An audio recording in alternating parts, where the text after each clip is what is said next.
നമസ്കാരം. ഈ മണിക്കൂറിലെ ഏറ്റവും പ്രധാനപ്പെട്ട ഒരു വാർത്തയാണ് ഇപ്പോൾ പുറത്തു വരുന്നത്. എല്ലാവരിലേക്കും ഈ വാർത്തയൊന്ന് ഷെയർ ചെയ്യുക. സംസ്ഥാനത്ത് നാളെ ഭാരത് ബന്ദ് പ്രഖ്യാപിച്ചു. പട്ടികജാതി പട്ടികവർഗ വിഭാഗങ്ങളിൽ സാമ്പത്തികമായിട്ട് മുന്നോക്കം നിൽക്കുന്നവരെ വേർതിരിച്ച് സംവരണ ആനുകൂല്യത്തിൽ നിന്ന് ഒഴിവാക്കണമെന്ന സുപ്രീം കോടതിയുടെ വിധിക്കെതിരെ നാളെ ഓഗസ്റ്റ് 21 ബുധനാഴ്ച ഭാരത് ബന്ദ് പ്രഖ്യാപിച്ചിരിക്കുകയാണ് ഇപ്പോൾ ദളിത് സംഘടനകൾ. ഭീം ആർമി അടക്കമുള്ള വിവിധ സംഘടനകളാണ് ഭാരത് ബന്ദിന് ആഹ്വാനം ചെയ്തിരിക്കുന്നത്. ബന്ദിന്റെ ഭാഗമായിട്ട് കേരളത്തിൽ വിവിധ ആദിവാസി ദളിത് സംഘടനകൾ വ്യക്തമാക്കി. ഊരുക്കുട്ട ഏകോപന സമിതി, ഗോത്ര മഹാസഭ, മല അരയ സംരക്ഷണ സമിതി, MCF, വിടുതലൈ ചിരിതൈഗർ കച്ചി, ദളിത് സാംസ്കാരിക സഭ, കേരള സാംഭവ സൊസൈറ്റി, കേരള ഉള്ളാട നവോത്ഥാന സഭ എന്നീ സംഘടനകളാണ് ഹർത്താലിന് നേതൃത്വം നൽകുന്നത്. രാവിലെ 6 മണി മുതൽ വൈകിട്ട് 6 മണി വരെയാണ് ഹർത്താൽ. പ്രകൃതി ദുരന്തങ്ങളുടെ പശ്ചാത്തലത്തിൽ വയനാട് ജില്ലയെ ഹർത്താലിൽ നിന്നും ഒഴിവാക്കിയിട്ടുണ്ട്.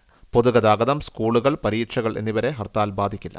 സംസ്ഥാന വ്യാപകമായിട്ട് പ്രതിഷേധ റാലികൾ സംഘടിപ്പിക്കുന്നതായിരിക്കും.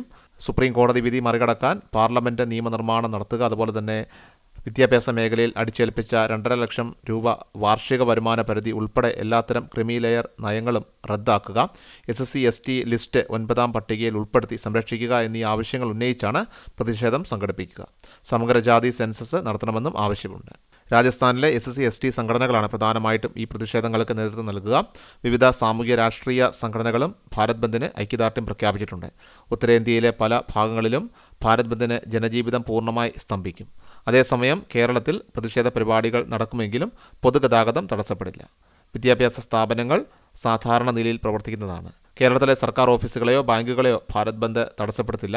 ആശുപത്രി സേവനങ്ങൾ, ആംബുലൻസ്, പാൽ, പത്രം തുടങ്ങിയ അടിയന്തര സേവനങ്ങളെ ഭാരത് ബന്ദിൽ നിന്നും ഒഴിവാക്കിയിട്ടുണ്ട്.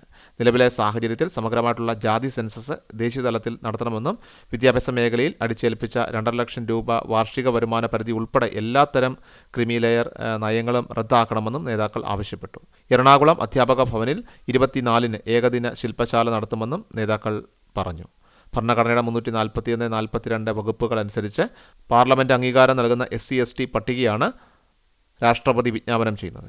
ഈ പട്ടികയിൽ കൂട്ടിച്ചേർക്കലുകൾ, ഒഴിവാക്കലുകൾ, മാറ്റങ്ങൾ എന്നിവ വരുത്തുവാൻ പാർലമെൻറ്റിന് മാത്രമേ അധികാരമുള്ളൂ. ചുരുക്കത്തിൽ ഇന്ത്യൻ പാർലമെൻറ്റിനും പ്രസിഡന്റിനും ഭരണഘടന നൽകിയ അധികാരം സുപ്രീം കോടതി റദ്ദാക്കുകയാണ് ചെയ്തത്. പട്ടികജാതി വർഗ്ഗക്കാർ വൈവിധ്യമാർന്ന സ്വഭാവമുള്ളവരാണെന്നും അവർക്കിടയിൽ ജാതി വിവേചനം നിലനിൽക്കുന്നുണ്ടെന്നും വിലയിരുത്തി ജാതിയുടെ അടിസ്ഥാനത്തിൽ വിവിധ വിഭാഗങ്ങളായിട്ട് തരംതിരിക്കണമെന്നതാണ് കോടതി വിധി.